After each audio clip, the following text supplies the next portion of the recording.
दार्शनिक अंदाज। रमेश वाणी। भाग 27। आंसुओं की माला में सांसों को यूं पिरोया नहीं जाता। जीवन के विपरीत हालात पे यूं रोया नहीं जाता। इंसान के जज्बात मन के समंदर की लहरें हैं रमेश। जज्बात की लहरों में जीवन की नाव को यूं डुबोया नहीं जाता। गम के सैलाब को दिल में दबाकर न यूं अपने ऊपर जुल्म की इंतहा करो। आंखों में कैद आंसुओं के समंदर को रमेश आंखों की कैद से रिहा करो। किसी बेमानी सवाल पर अशांति से बचने के लिए जवाब के रूप में मौन समझदारी का तकाजा होता है। पर मौन तो सवाल करने वाले को तीर की तरह चुभता है रमेश, क्योंकि उसे माहौल बिगाड़ने का मौका ही नहीं मिलता है। सतयुग की तरह कलयुग में भी सच और झूठ के बीच दौड़ लगी। अति आत्मविश्वास के चलते सच पेड़ की ठंडी छांव में सो गया। वो ही हुआ जो हर युग में होता आया है। इतिहास ने अपने आप को दोहराया रमेश। कल की तरह आज भी सच सोता रहा, झूठ बाजी मार गया। जार जार आंसू बहाते छोड़ने मुझे मेरी अंतिम मंजिल तक। लोग जो लिए जा रहे हैं मुझे कंधे बदल बदल कर। सारी उम्र जिनके बीच गुजारी हंसी मस्ती मजाक के साथ रमेश, क्या होगा हाल उनका आज के बाद मेरे बगैर मुझसे बिछड़ कर।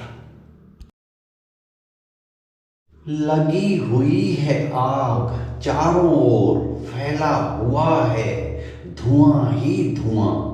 अफड़ा तफड़ी का आलम है, हर कोई है बदहवास यहाँ। क्या करें किसे पुकारें, कुछ सुझाई नहीं देता रमेश। कहाँ है वो जो दावा करता है संभवामि युगे युगे का। देख लिया ढूंढ के उसे जाने कहां कहां। सोचा था एक आस मन में लिए अरमानों की नाव पर होकर सवार। भरोसे की पतवारों के सहारे कर जाऊंगा भवसागर पार। पर कहाँ कभी मन की मुराद पूरी होती है रमेश। मन की आस मन ही में रही, डूब गई नाव बीच मझधार। कहाँ तो बात थी आकाश को छू लेने की, कहाँ तो बात थी तिरंगे को गगन में गाड़ देने की। आकाश भी छुआ तिरंगा भी गाड़ा गगन में रमेश, पर बात न थी भारतीय सभ्यता संस्कृति को उखाड़ फेंकने की। उथले पानी में तैरते हुए कौन पा सका है वो मूल्यवान मोती, जो वक्त के समंदर में अनुभवों की गहराई में डूब के रमेश समझदारी के सीप में हासिल होता है वो मूल्यवान मोती। संभावनाओं का दामन थाम के भविष्य की हमारी खुशियों की योजनाएं बनती हैं। योजनाओं के ताने बाने बुनते बुनते हम देख नहीं पाते रमेश, वर्तमान की हमारी हासिल खुशियां कहीं कोने में बैठ के रोती हैं। अति जरूरी है आत्मविश्वास जीवन में कुछ पाने के लिए।